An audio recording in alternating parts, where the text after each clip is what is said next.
Olá pessoal, tudo bem com vocês? Hoje gostaria de mostrar a participação do senador Flávio Bolsonaro no programa da jornalista Júlia do Ailib na Globo News. A apresentadora abre o programa de forma agressiva, já deixando claro que a culpa da taxação seria da família Bolsonaro e insinuando que eles estariam comemorando algo que vai prejudicar o Brasil. Flávio, de forma bastante educada, responde que não estão comemorando algo ruim para o povo brasileiro e que os grandes culpados são Lula, que alinhou o país a diversas ditaduras, e Alexandre de Moraes, que persegue opositores e desrespeita a Constituição. Os militantes foram tão baixos que tentaram até jogar o senador contra o Tarcísio, citando a recente negociação feita pelo governador. Houve a aplicação dos 50% no Brasil, uma repercussão positiva na oposição, no partido do senhor, na família do senhor, agradecendo a Trump, elogiando. Uma medida que tem um impacto ruim para o Brasil, evidentemente. O senhor conversa com as pessoas dos setores produtivos, pode ter impacto em emprego, pode ter impacto em crescimento, pode ter impacto em renda. E aí a defesa da anistia, como se fosse a anistia mais importante que o Brasil. É isso que vocês estão passando, essa ideia de que o interesse pela anistia do ex-presidente Bolsonaro vale mais do que o que pode acontecer com o Brasil, os efeitos ruins para o Brasil. E aí também derruba esse discurso de defesa nacionalista que o PL, o senhor, o partido do senhor tem, né? Bom, Júlia, boa tarde, Júlia, Camarote, Otávio, todos que nos assistem. O grande problema está aí, Júlia, quando faz-se o diagnóstico errado e tenta-se dar o remédio errado. A gente tem que fazer o diagnóstico certo. As coisas não começaram a desandar no Brasil agora, não foi ontem, não foi ano passado. Há muito tempo já, esse ativismo judicial que acontece aqui no Brasil, em especial por parte do ministro Alexandre de Moraes, ele vem bagunçando literalmente toda a nossa democracia. Desde o primeiro, ou melhor, na campanha de 2018 ainda, já criava-se essa aura de que o presidente Bolsonaro se elegeria, que tinha um risco de haver um golpe militar. Passaram os 4 anos, nada aconteceu. Começou o governo do presidente Bolsonaro e as interferências começaram já muito cedo. Eu lembro que quando já estava um pouquinho tensionada essa relação, e eu posso falar como testemunho ocular, Júlia, porque eu tentei e continuo tentando até hoje ser uma ponte para construir o diálogo junto ao Supremo Tribunal Federal. Vocês vão se lembrar que em 29 de abril de 2020 ainda, 1 ano e 4 meses de governo Bolsonaro, vem aquela decisão do ministro Alexandre de Moraes de impedir que o então delegado Alexandre Ramagem assumisse a diretoria-geral da Polícia Federal. De lá para cá, foram várias vezes em que houve uma interferência direta no Executivo, praticamente fazendo de tudo para dificultar um governo do presidente Bolsonaro. Isso se repetiu dentro da eleição, com Alexandre de Moraes, presidente do TSE, desequilibrando completamente a disputa eleitoral que nós tínhamos contra o Lula, e de lá para cá uma perseguição sem fim, atropelando devido ao processo legal, atropelando tudo, e agora, por último, a liberdade de expressão. Então, eu acho que a gente tem que entender o contexto de tudo isso, porque a sanção que o Trump impõe, Júlia, ela não é meramente econômica, todos nós sabemos disso. Ela tem um viés, sim, político e tem um viés econômico, porque é claro que o Trump olha aqui para a América do Sul e enxerga muito claramente para onde o Lula está levando o nosso país. Então tem esse cenário todo, e aí sim é que tem o remédio. E eu digo o seguinte, Júlia, que a gente tem que tratar isso tudo com muita seriedade, com muito equilíbrio e com muita responsabilidade, porque senão o Brasil vai sofrer muito, e não é o que eu torço, não falo isso aqui com nenhuma alegria. Eu também fiquei surpreso com uma taxa de 50% sobre os produtos brasileiros exportados para os Estados Unidos. O Eduardo Bolsonaro estava lá trabalhando, e o que a gente tinha notícia aqui é que havia uma costura para alguma sanção ao Alexandre de Moraes. Mas é mais uma prova de que o Eduardo Bolsonaro não consegue manipular o Trump, não tem nenhum controle sobre o presidente da maior democracia do mundo. Ele faz análise de cenário e ele é que toma a medida que ele acha que vai ser suficiente para atingir os objetivos dele. E para concluir essa minha primeira participação, eu fico muito mais preocupado ainda quando eu estou vendo a reação do Luiz Inácio hoje, fazendo chacota, desdenhando, fazendo pouco caso. Parece um pombo que estufa o peito para dizer que fala mais alto, quando, na verdade, infelizmente, o Brasil não tem condições de negociar de igual para igual com os Estados Unidos. Nós estamos falando de um presidente, Júlia, que há poucos dias meteu 100% de taxação na China, que é a maior parceira comercial dos Estados Unidos, e 2 dias depois estão os chineses conversando e negociando com os americanos. E, infelizmente, e o Trump falou isso hoje, que ele não está negociando com o Brasil. Ele não negocia, ele impõe exigências. Olha o perigo disso. Mas, senador... Essa é a minha preocupação, e a gente tem remédios, eu vou falar ao longo da entrevista para vocês aqui, que eu acredito que sejam suficientes para a gente começar a distensionar. Mas, senador, no final do dia, o que os senhores estão fazendo é aplaudir uma decisão que é ruim para o Brasil. É sobre isso. Não estou aplaudindo a decisão dele. Pode-se discutir a questão jurídica do pai do senhor, do ex-presidente, na própria justiça. Agora, aplaudir o que estão fazendo contra Júlia, o país é ruim, vai na contramão dos discursos dos senhores mesmos, que defendem a defesa da soberania nacional, defendem o nacionalismo. Quer dizer, tem uma incoerência e parece que para beneficiar um grupo, que se taxe um país todo. E que o Brasil pague por isso, né? É bom que você me dá a oportunidade de desfazer essa percepção equivocada. Ninguém está feliz com o que está acontecendo com o Brasil, não. Eu estou aqui angustiado, estou preocupadíssimo. E eu estou mais preocupado ainda porque o presidente é o Lula. É uma pessoa que não tem o menor respeito, nem capacidade, estatura moral para negociar com o Trump, ainda mais o perfil do Trump que todos nós conhecemos, que é um perfil bastante agressivo em suas negociações. O que a gente está defendendo aqui é o retorno da normalidade no nosso país, é o retorno da liberdade no nosso país, que não haja censura em redes sociais, é a soltura de presos inocentes. É uma série de coisas, como eu falei, que não começaram de ontem para hoje.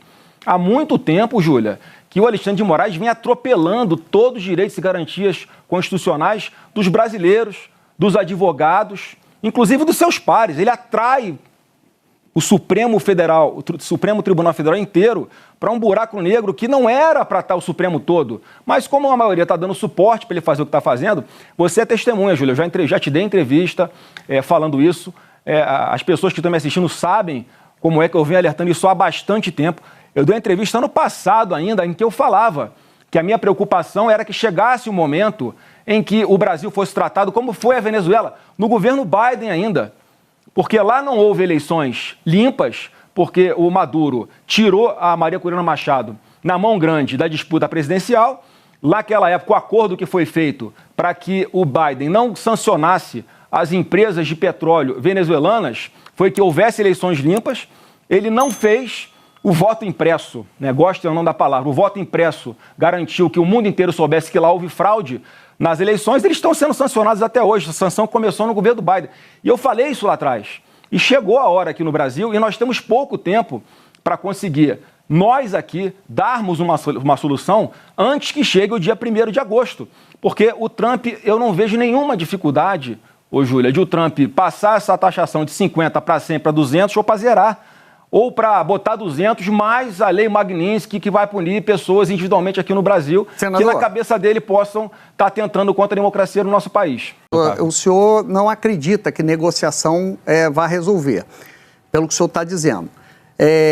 O principal aliado do seu pai, de vocês, o governador Tarcísio, nas manifestações que ele fez até agora, públicas pela rede social, ele fala em abrir diálogo com os Estados Unidos, com dados e argumentos consolidados. Depois ele fala que, na verdade, o Lula colocou a ideologia acima da economia, que o problema é econômico e esse é o resultado. Por que o Tarcísio não está fazendo o discurso que o senhor está fazendo? Big Techs, anistia, etc, etc.